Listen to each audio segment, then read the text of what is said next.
Bigyan natin ng reaction opinion itong post ni Elmer B. Hugalbot. Title is Pull the Plug.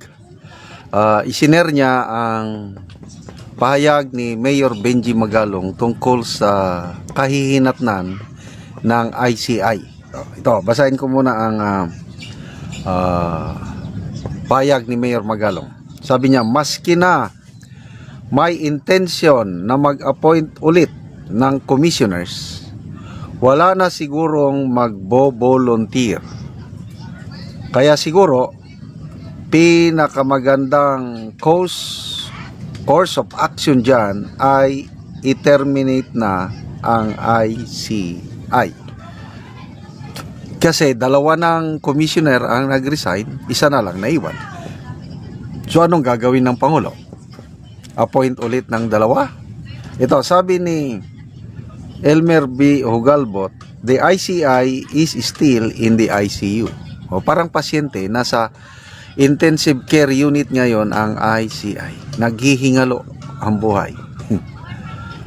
BBM's dilemma now is whether to pull the plug or appoint another two candidates to fill the vacant positions for commissioners and let the commission remain in what has always been its status since its birth, a non-persona in a vegetative state.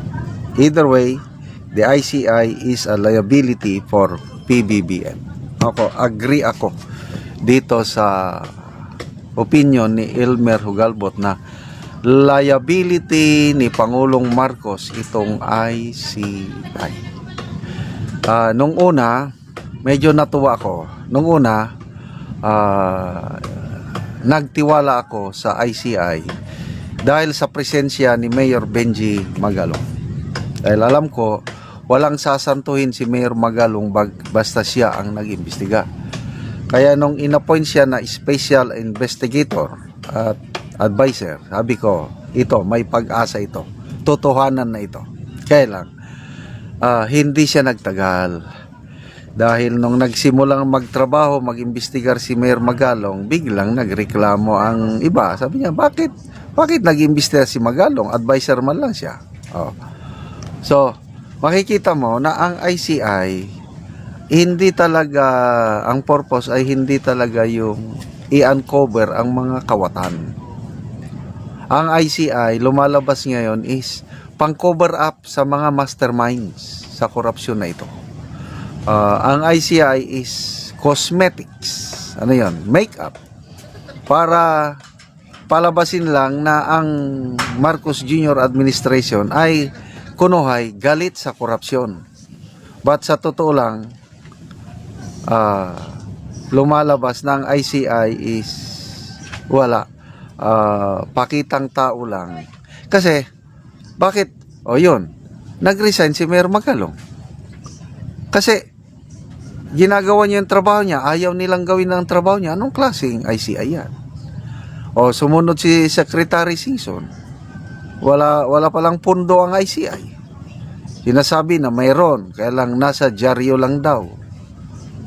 Mayor Magalong spent more or less 30,000 pesos on his own money para lang gawin niya ang trabaho niya sa ICI. So ngayon, wala na, hindi na siya na-refund. Ito ang pinaka malaking dagok, yung SGB country manager na si Rosana Pardo, resign effective December 31. So wala na. Yung chairman na lang ang naiiwan. So, ano kaya ang gagawin ng Pangulo? Mag-appoint ng dalawang commissioner or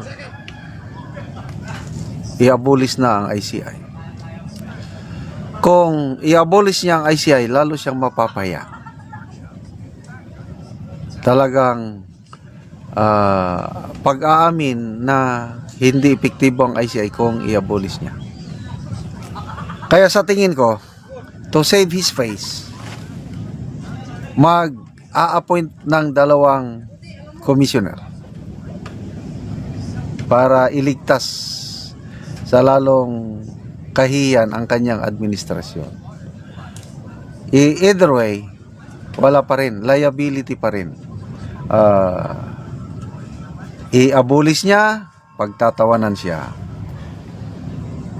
Mag-appoint siya ng bagong 2 commissioner, ganon din, pagtatawanan. Wala na.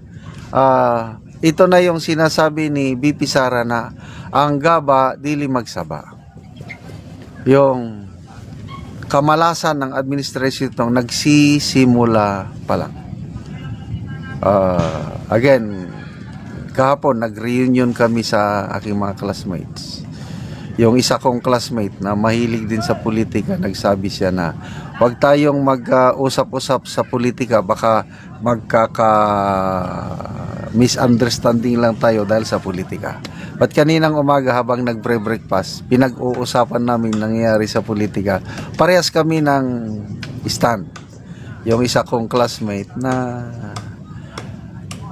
purihin ang dapat purihin at batikusin ang dapat batikusin. We all agree, nasabi namin na talamak ang korupsyon sa gobyernong ito dahil mahina ang Pangulo. Sobrang bait ng Pangulo.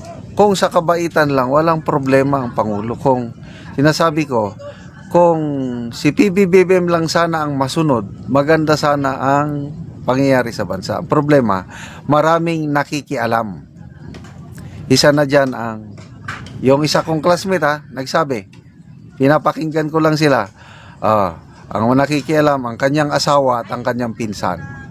Yun. So, napag-usapan pa rin namin ang politika ngayong umaga lang habang nagbre-breakfast. Kaya lang, napatunayan ko, pare-parehas pala kami ng obserbasyon sa politika na ang presidente, he is not in control of the situation, kaya tayo nagkakaproblema. So, wala na. Kahit anong gawin sa ICI, it's a liability.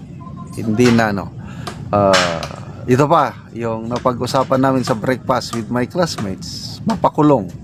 Sabi ko, kung mapakulong nila si Martin Romualdez, pupurihin ko sila. Kung kaya nila yung pakulong, kailang inaamin nila mahinang ebidensya laban kay Martin Romualdez. Ang magagawa lang daw, sino bang nagsabi? Si John B. Cremulya. Ang magagawa na lang is civil forfeiture case na which is mahina. Dapat yung kung talagang magkaroon ng hustisya, criminal charges, may mapakulong na mga mastermind. Salamat mga kaibigan sa inyong pagsubaybay sa ating channel. Nakakatulong kayo ng malaki sa tribong Talandig ng Bukidnon dahil ang income natin sa channel na ito pantulong sa tribo.